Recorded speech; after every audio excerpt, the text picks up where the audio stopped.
Yes, sir. Okay.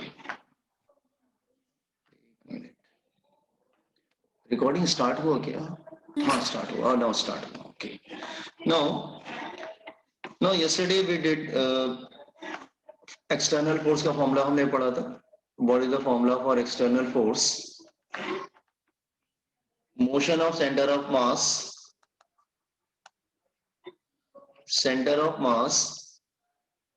in presence of force,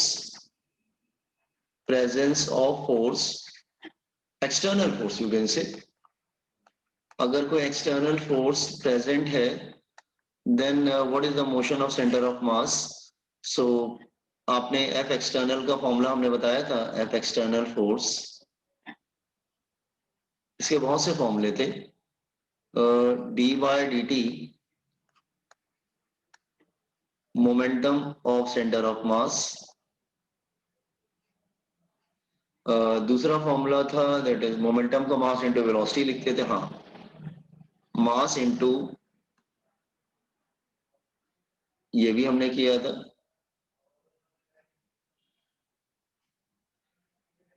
या फिर हम इसको ऐसे लिख सकते हैं, मास इनटू एक्सेलरेशन भी लिख सकते हैं, एक्सेलरेशन ऑफ सेंटर ऑफ मास.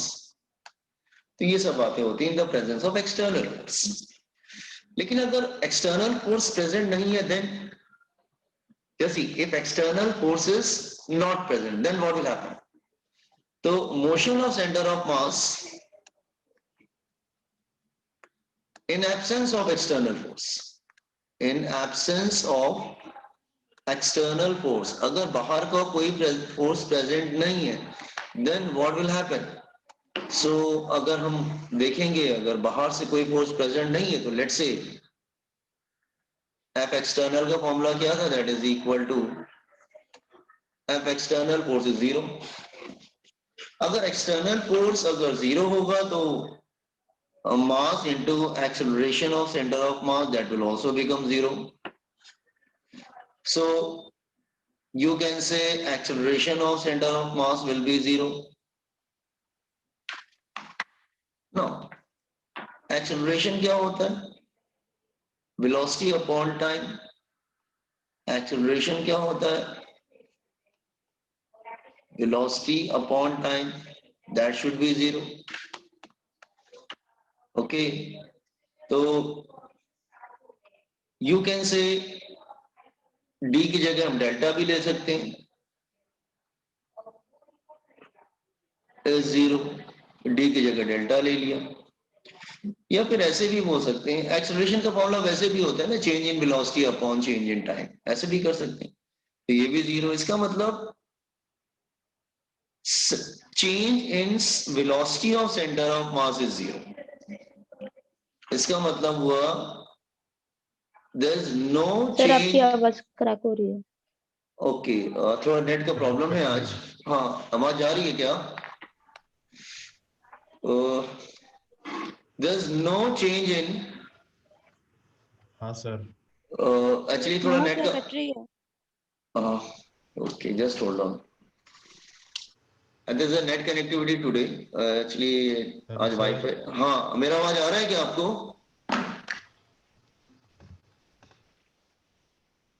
आवाज आ रही है मेरी आपको? आवाज आ रही sir. Okay, the no change in. Sir आप सर, लिखो, आपका आवाज आपका नहीं आवाज आ कट हो रहा है. Voice is breaking. अच्छा, ठीक है. तो एक काम करें क्या, रिकॉर्डिंग बंद करें क्या? क्योंकि आज थोड़ा नेट कनेक्टिव प्रॉब्लम है. देखो आवाज आ रही तो मैनेज करो, फिर कोशिश करते हैं. चलो, let me try again. Now you are getting my voice. मेरी आवाज अभी आ रही है आपको क्या? Hello hello. बाकी लोगों को आवाज आ रही है कि नहीं आ रही है? प्रसन्ना को तो नहीं जा रही है, बाकी लोगों को आ सर रही बहुत है? ब्रेक हो रहा. अच्छा, ठीक है. हाँ sir.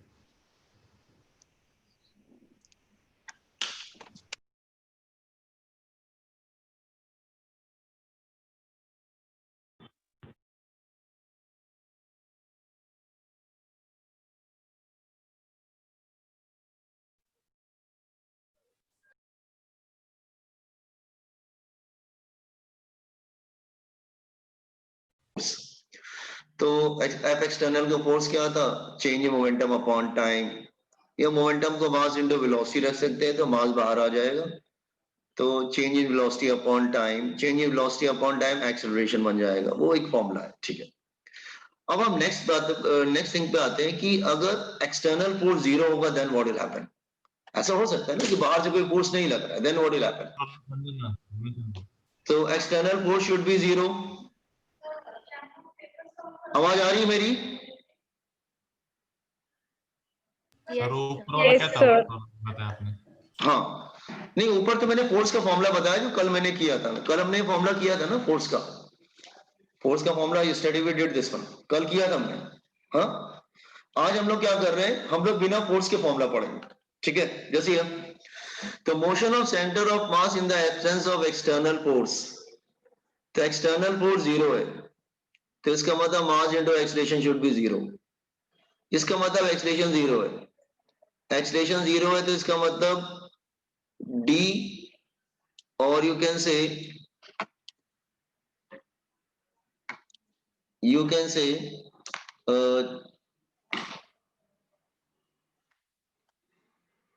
change in velocity in the center of mass should be zero, d की जगह डेल्टा भी ले सकते हैं, तो sir velocity of centre of mass should be zero. हाँ, आवाज नहीं आ रही क्या फिर? नहीं सर, ब्लैंक हो गया था सर। नहीं सर, अभी म्यूट हो गया था सर। हाँ, मुझे एक चली गई थी। आज मैनेज करो यार, नेट नहीं कर काम कर रहा है, थोड़ा सा मैनेज करो, देखते हैं जब तक चलता है, ठीक है। आवाज नहीं आ रही सर। अच्छा अभी आ रही है, ठीक है। अभी आ रही। Velocity of centre of mass should be zero, इसका मतलब there is no change in velocity. अगर वेलोसिटी में चेंज नहीं हो रहा है इसका मतलब velocity of center of mass should be constant। ये इंपॉर्टेंट है कि अगर एक्सटर्नल फोर्स नहीं लग रहा है तो वेलोसिटी कांस्टेंट रहेगी, velocity of centre of mass should be constant. अगर एक्सटर्नल फोर्स नहीं लग रहा है तो velocity of centre of mass should be constant. It means अगर मैं एक स्पेशल केस ले लेता हूं, let's say I am taking some special case,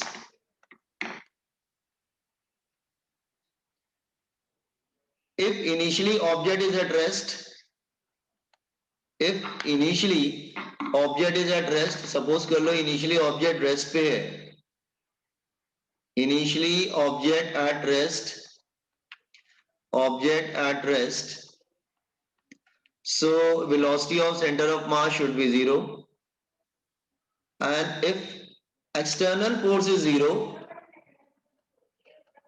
if external force is zero, then velocity of center of mass is zero, that is it is constant, ये हमेशा constant रहेगा, it should be constant.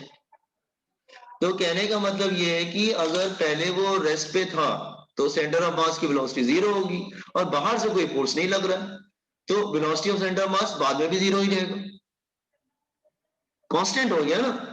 देखो अगर force zero तो acceleration zero, acceleration zero तो change in velocity is zero, if change in velocity is zero इसका मतलब velocity is constant. तो अगर मतलब ऑब्जेक्ट अगर रेस्ट पे है तो सेंटर ऑफ मास जीरो पे रहेगा, मतलब उसकी वेलोसिटी जीरो है। तो अगर उसकी वेलोसिटी जीरो है, बाहर से कोई फोर्स एक्ट नहीं हो रहा है, तो वेलोसिटी ऑफ सेंटर ऑफ मास पहले अगर जीरो था तो बाद में भी क्या रहेगा, वो जीरो पे ही रहेगा। ये बात क्लियर हुआ आपको, ये केस समझ में आया? हाँ सर। क्योंकि पहले जीरो है तो बाद में भी जीरो ही पे रहेगा ना, क्योंकि it should be constant. Copy on this one, ये कॉपी करो यहां से, start from here, motion of centre of mass in the absence of external force. इस पे न्यूमेरिकल्स आएंगे, ध्यान रखना। प्रेजेंस देखो ना, प्रेजेंस। अच्छा प्रेजेंस वाला, ओके।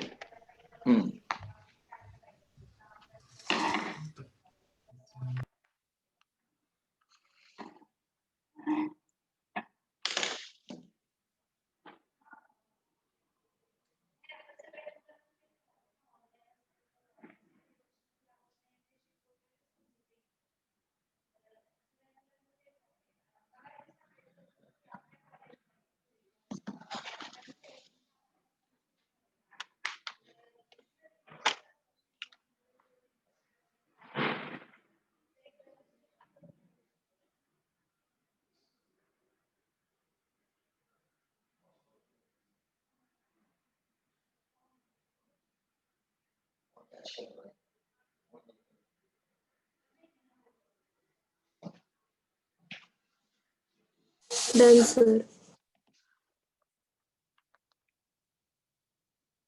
Okay, now सर नीचे स्क्रॉल करो ना.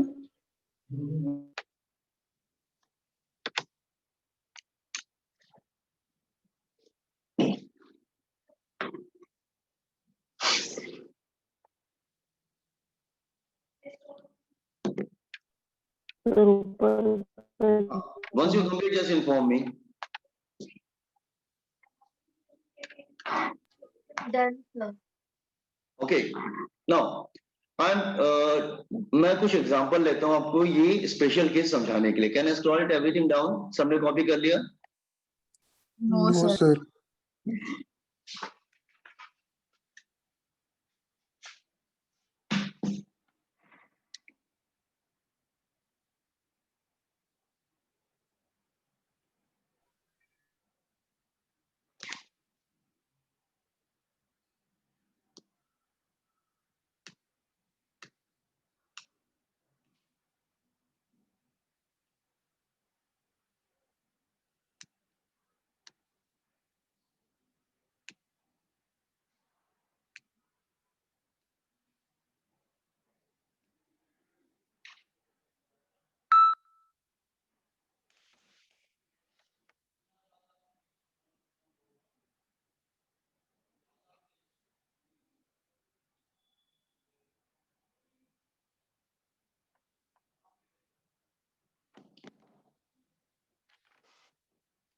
Okay, now let me proceed.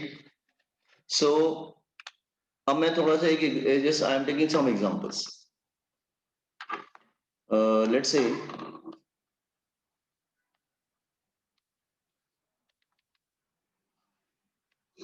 okay,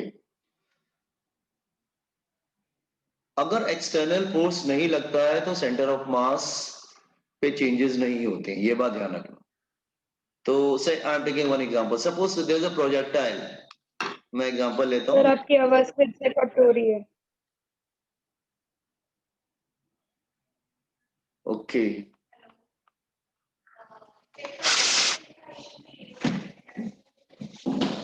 अब ठीक है, प्रोसीड करें क्या?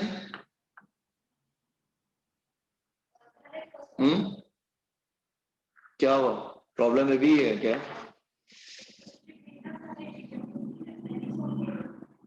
नहीं sir, your voice is breaking. Okay, still. अच्छा, रुक जाओ फिर 2 सेकंड. जस्ट वेट, मैं अपनी जगह चेंज करता हूँ जरा. Okay, let's see. I am taking one example. Let's say projectile is a shell is fired from here, point of projection. तो आपको मालूम है फिर इसका पाथ कैसा होगा? लाइक दिस वे. ठीक है, इस तरह से पाथ होगा. A shell is fired here. ठीक है, दिस इज शेल. तो शेल अगर जा रहा है तो उसका जो सेंटर ऑफ मास होगा it will continue. Centre of mass continue करेगा. ठीक है, सपोज यहां पे उसका एक्सप्लोजन हो गया. लेट्स से एक्सप्लोजन हो गया. तो एक्सप्लोजन एक्सटर्नल है कि इंटरनल है? अगर कोई शेल एक्सप्लोड करता है तो जो एक्सप्लोजन हो रहा है इसका मतलब एक्सटर्नल फोर्स नहीं लग रहा है, इंटरनली वो एक्सप्लोड किया. तो explosion is internal. Let's say explosion takes place here. Let's say explosion takes place.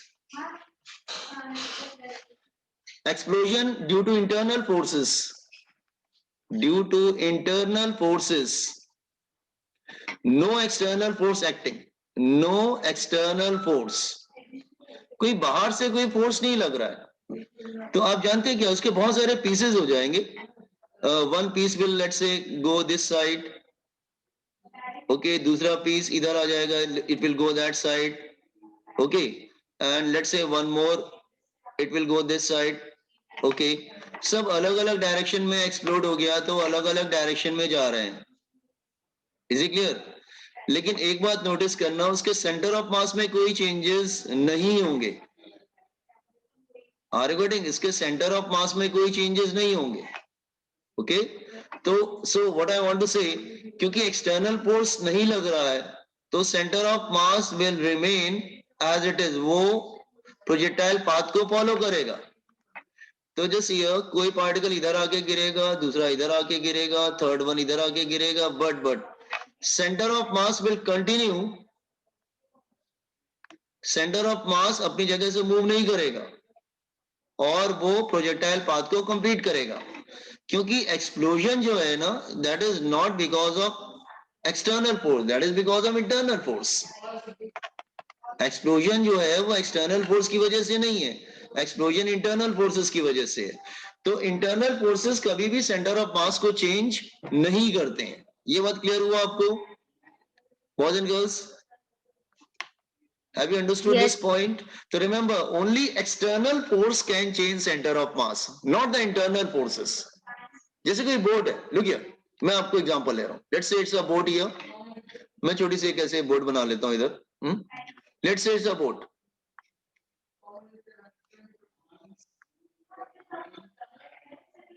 ठीक है, ये रेस्ट पे मतलब सपोज कर लो रेस्ट पे, तो velocity of centre of mass should be 0। और यहाँ पे 2 पर्सन है, 1 person is here and another person is here. अब ये पर्सन इधर आता है और ये पर्सन इधर जाता है, उससे कोई फर्क नहीं पड़ता, because it's an internal matter. ये एक इंटरनल मैटर है, बाहर से तो कोई फोर्स नहीं लग रहा है ना, तो पर्सन इसमें अगर इधर उधर मूव करेंगे तो कोई फर्क नहीं पड़ेगा, सेंटर ऑफ मास अपनी जगह से मूव नहीं करेगा। Are you getting? तो जब तक एक्सटर्नल फोर्स नहीं लगता है, ठीक है, तो अगर ये person moving inside boat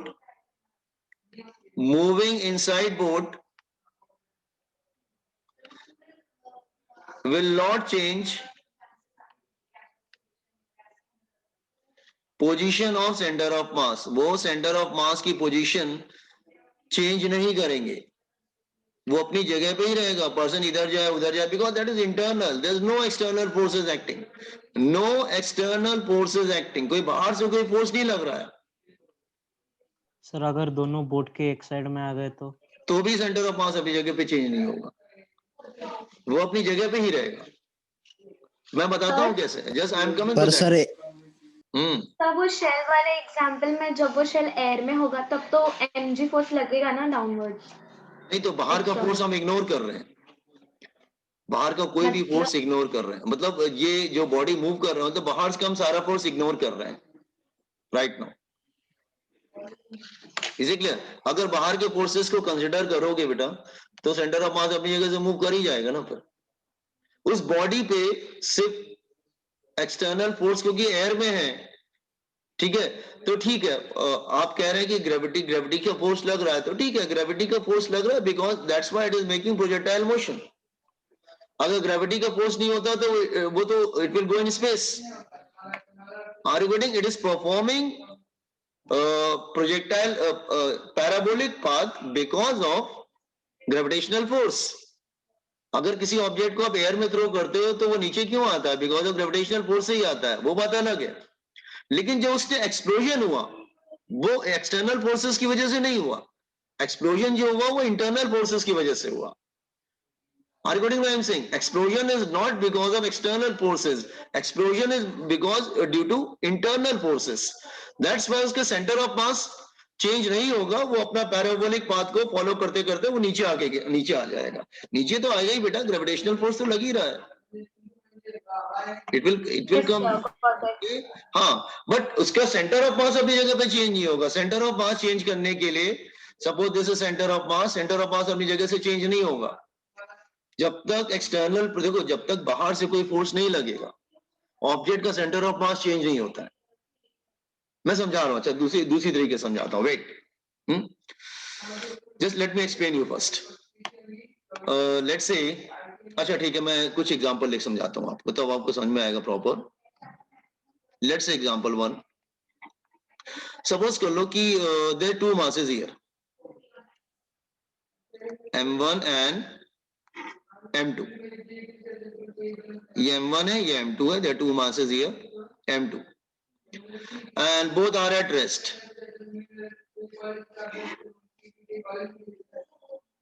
दोनों रेस्ट पे थे.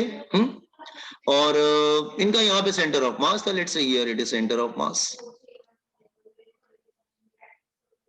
So velocity of centre of mass is 0. Rest पे, दोनों रेस्ट पे. सपोज कुछ ऐसा हुआ कि दोनों because of some mutual attraction, बाहर से कोई फोर्स नहीं लग रहा, फिर भी because of some mutual attraction दोनों दूसरे की तरफ मूव करने लगे, अट्रैक्शन की वजह से कुछ. ठीक है, तो दोनों एक दूसरे की तरफ जब मूव करने लगे तो ये इधर भागने लगा because of some mutual attraction, और ये इधर भागने लगा. ठीक है, ठीक है. आता विषय काढ नको नाही मला. निशा, हाँ दोनों. फ्रिक्शनल फोर्स भी इंटरनल फोर्स कंसिडर करेंगे ना? नहीं, फ्रिक्शनल फोर्स एक्सटर्नल फोर्स होगा. ठीक है, फ्रिक्शनल फोर्स एक्सटर्नल फोर्स होता है, फ्रिक्शनल फोर्स कभी इंटरनल फोर्स नहीं होता. ठीक है, अच्छा. नाउ सो दोनों एक दूसरे की तरफ मूव करने लगेंगे. बाहर से तो कोई फोर्स लग नहीं रहा.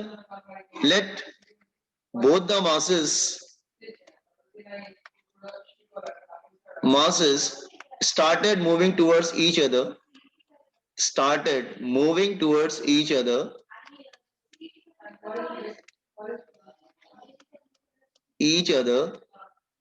due to mutual attraction.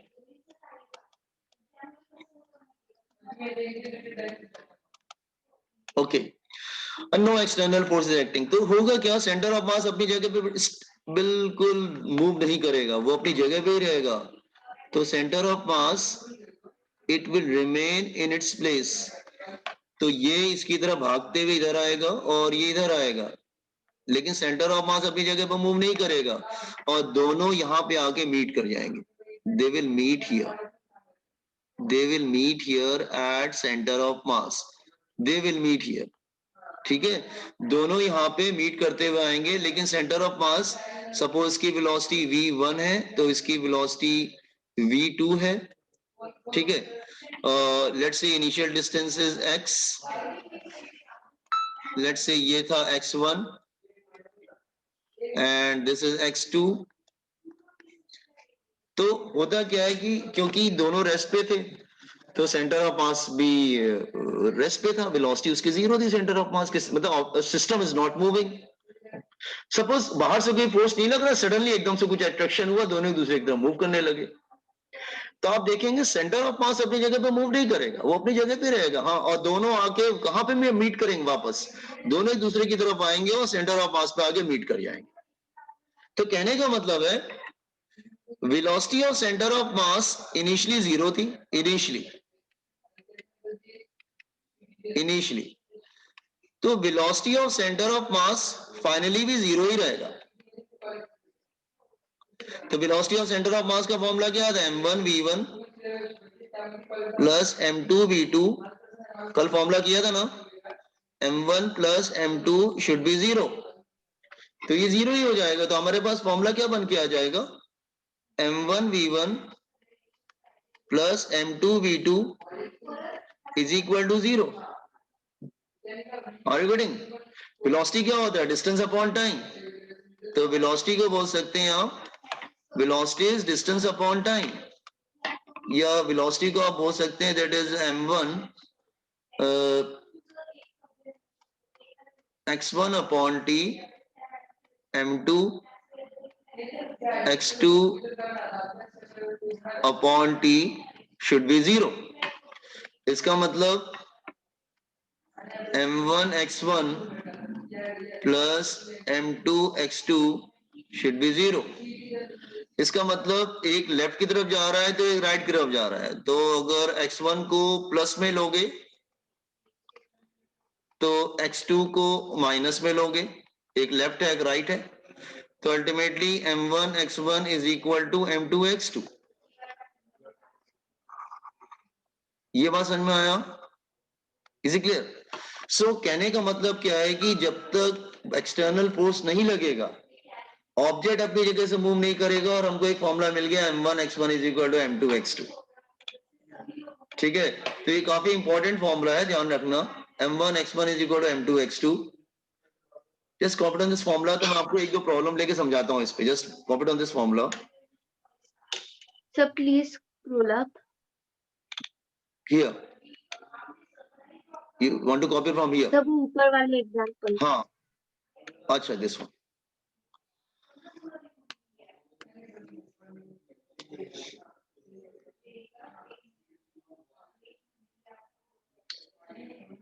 Now after 3 minutes you have to change the link. आज इसलिए प्रॉब्लम हो रहा है तो link after 3 minute you have to change the link. 3 minute के बाद लिंक चेंज कर लेना।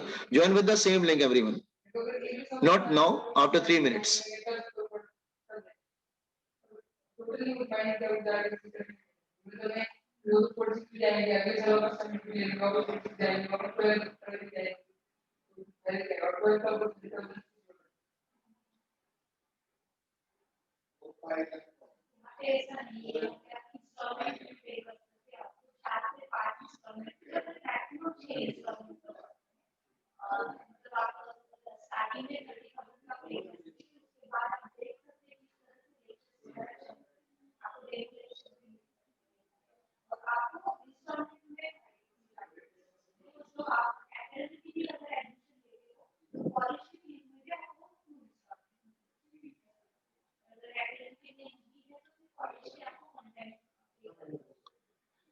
तो कुछ डायरेक्ट भी करने की कोशिश किया करो। इनफैक्ट